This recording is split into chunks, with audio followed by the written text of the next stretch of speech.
Arctic Antarctic expeditions എന്ന് പറയുന്ന എൻ്റെ ജീവിതത്തിൽ ഏറ്റവും മറക്കാനാവാത്ത അനുഭവങ്ങൾ എന്ന് വേണമെങ്കിൽ പറയാം. ആദ്യമായിട്ട് 2017 പിന്നീട് 2018 ആർട്ടിക്കിൽ പോകാൻ പറ്റിയത്. അപ്പോൾ സാധാരണ മറൈൻ ബയോളജിയൊക്കെ MSc കഴിഞ്ഞിട്ട് നമ്മൾ ഇന്ത്യൻ ഓഷനൊക്കെ ചിലപ്പോൾ പോകാൻ പറ്റും എന്നൊക്കെ നമ്മൾ വിചാരിച്ചിട്ടുണ്ടെങ്കിലും ഇതേപോലെ ധ്രുവങ്ങളിൽ, അതും ഉത്തര ധ്രുവത്തിലും അതേപോലെ ദക്ഷിണ ധ്രുവത്തിലൊക്കെ പോകാൻ പറ്റുമെന്ന് സ്വപ്നത്തിൽ പോലും വിചാരിച്ചിരുന്നില്ല. അപ്പോൾ അങ്ങനെയുള്ളൊരു സ്ഥലത്ത് പോകുമ്പോൾ ഫുള്ള് മഞ്ഞുകൊണ്ട് കവർ ചെയ്ത, നമ്മൾ ഈ ഹോളിവുഡ് സിനിമയിലൊക്കെ കാണുന്ന പോലെ ഫുള്ള് മഞ്ഞുകൊണ്ട് കവർ ചെയ്ത ഒരു സ്ഥലം, അവിടെ കുറേ കൊച്ചു കൊച്ചു വീടുകൾ. അപ്പോൾ പണ്ട് കൽക്കരി ഖനനം നടന്നിരുന്ന ഒരു ചെറിയൊരു ടൗൺഷിപ്പ് പോലത്തെ ഒരു സ്ഥലമായിരുന്നു നിയാലിസെൻഡ് എന്ന് പറയുന്ന നോർവേയുടെ ഭാഗം എന്ന് വേണമെങ്കിൽ പറയാവുന്ന ഒരു ഐലൻഡ്.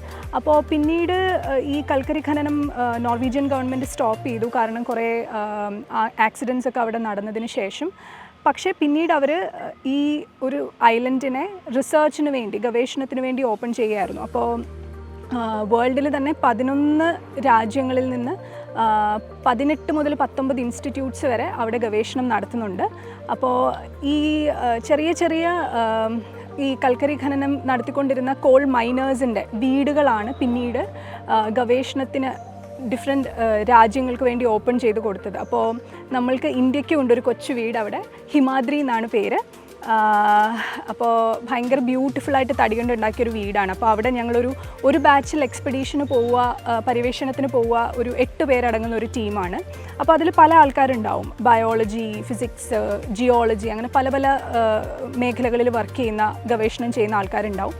അപ്പോൾ കടലിൽ നമ്മൾ സാമ്പിൾസ് കളക്ട് ചെയ്യാനായിട്ട് പോയി. അതേപോലെ ഗ്ലേഷ്യർ, അവിടെയുള്ള ആർട്ടിക്കിലുള്ള ഗ്ലേഷ്യറിൽ നമ്മൾ സാമ്പിൾസ് കളക്ട് ചെയ്യാനായിട്ട് പോയി. അപ്പോൾ ഇതൊക്കെ ഒരു വളരെ ഒരിക്കലും ലഭിക്കാത്തൊരു അനുഭവമായിട്ടെന്ന് തന്നെ പറയാം. അപ്പോൾ നമ്മളുടെ കൂടെയുള്ള സീനിയറായിട്ടുള്ള ശാസ്ത്രജ്ഞന്മാരും ഒക്കെ നമ്മളുടെ ടീമിലുണ്ട്. അപ്പോൾ അവർ പല പുതിയ ഇൻഫർമേഷൻസ് ഒക്കെ നമുക്ക് തരും. എങ്ങനെയാണ് അവിടെ നമ്മൾ സാമ്പിൾ ചെയ്യുക, എങ്ങനെ നമുക്ക് ഇത്രയും ദൂരം നടക്കാൻ പറ്റും, അങ്ങനത്തെ ഒരുപാട് അഡ്വൈസസ് അവർ തരും. പിന്നെ ആ സ്ഥലത്തെ പറ്റി നമുക്ക് കൂടുതൽ ഇൻഫർമേഷൻസ് തരും. അപ്പോൾ അവിടുന്ന് കളക്ട് ചെയ്തുകൊണ്ട് വന്ന സാമ്പിൾസിൽ നിന്ന് ഒരുപാട് പുതിയ ഇൻഫർമേഷൻസ് സയൻസ് ഫീൽഡിലേക്ക് കോൺട്രിബ്യൂട്ട് ചെയ്യാനായിട്ട് പറ്റി. അവിടെ ഒരുപാട് different micro organisms, especially bacteria ഉണ്ടെന്ന് പഠിക്കാൻ പറ്റി. ഞങ്ങളുടെ സ്റ്റഡിയിൽ നിന്ന് ഒരു പുതിയ ബാക്ടീരിയനെ ലോകത്തിന് കോൺട്രിബ്യൂട്ട് ചെയ്യാനും പറ്റി.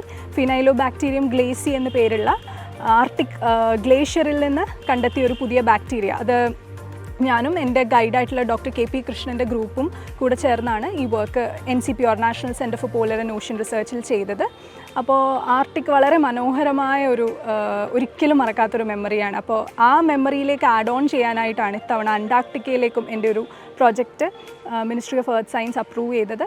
അപ്പോൾ NCPOR റെപ്രസെൻ്റ് ചെയ്ത് UC കോളേജിൻ്റെ ഭാഗമായി UC കോളേജിൽ നിന്ന് കൊടുത്ത പ്രപ്പോസലാണ് അവർ ആക്സെപ്റ്റ് ചെയ്തത്. അപ്പോൾ അന്റാർട്ടിക്കയിലും ബാക്ടീരിയയും അവിടുത്തെ പൊല്യൂട്ടൻസ്, എന്തൊക്കെ തരത്തിലുള്ള പൊല്യൂഷനാണ് അവിടെ ഉള്ളത്, എസ്പെഷ്യലി മൈക്രോ പ്ലാസ്റ്റിക്സ്, അതിനെപ്പറ്റി പഠിക്കാനാണ് അവിടെ പോയത്. അപ്പോൾ ഇതിൻ്റെ ഗവേഷണ റിസൾട്ടുകളൊക്കെ വരുന്നതേ ഉള്ളൂ. പക്ഷേ അന്റാർട്ടിക്കയുടെ അനുഭവം വളരെ വ്യത്യസ്തമായിരുന്നു. ആർട്ടിക് പോലെയല്ല, വളരെ വ്യത്യസ്തമായിരുന്നു. ബിക്കോസ് കടലിൽ നമ്മൾ കപ്പലിലാണ് അന്റാർട്ടിക്കയിലേക്ക് പോയത്. അപ്പോൾ ആ അനുഭവം നല്ല മറക്കാനാവാത്ത അനുഭവമാണ്. അതായത് വളരെ എന്താ പറയുക, കടൽ ഒരിക്കലും ശാന്തമായിരുന്നില്ല. 40 ഡിഗ്രി, 50 ഡിഗ്രി, 60 ഡിഗ്രി ഒക്കെ ക്രോസ് ചെയ്യുമ്പോഴത്തേക്കും ഭയങ്കര റഫായിട്ടുള്ള സീ കണ്ടീഷൻസ് ആണ് ഉണ്ടായിരുന്നത്.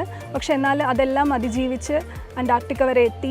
അവിടെ ഇന്ത്യയുടെ ഈസ്റ്റ് അന്റാർട്ടിക്കയിലെയും വെസ്റ്റ് അന്റാർട്ടിക്കയിലെയും സ്റ്റേഷൻസിൽ പോകാൻ പറ്റി. അവിടെയൊക്കെ നമ്മൾ ഒരുപാട് ഹെലികോപ്റ്ററിൽ പോയിട്ട് സാമ്പിൾസ് കളക്ട് ചെയ്യാൻ പറ്റി. ഇതൊന്നും ഒരിക്കലും നമ്മളിവിടെ ചെറിയ മീനിങ് കാറിലൊക്കെ പോകുന്ന പോലെ അവിടെ നമ്മൾ ഹെലികോപ്റ്ററിൽ പറന്നു പോയി സാമ്പിൾസൊക്കെ കളക്ട് ചെയ്യാൻ പറ്റി. അപ്പോൾ ഇതൊക്കെ എന്ന് പറഞ്ഞു കഴിഞ്ഞാൽ ഇതൊക്കെ ഒരു ഭാഗ്യമായി തന്നെ കരുതുന്നു. അപ്പോൾ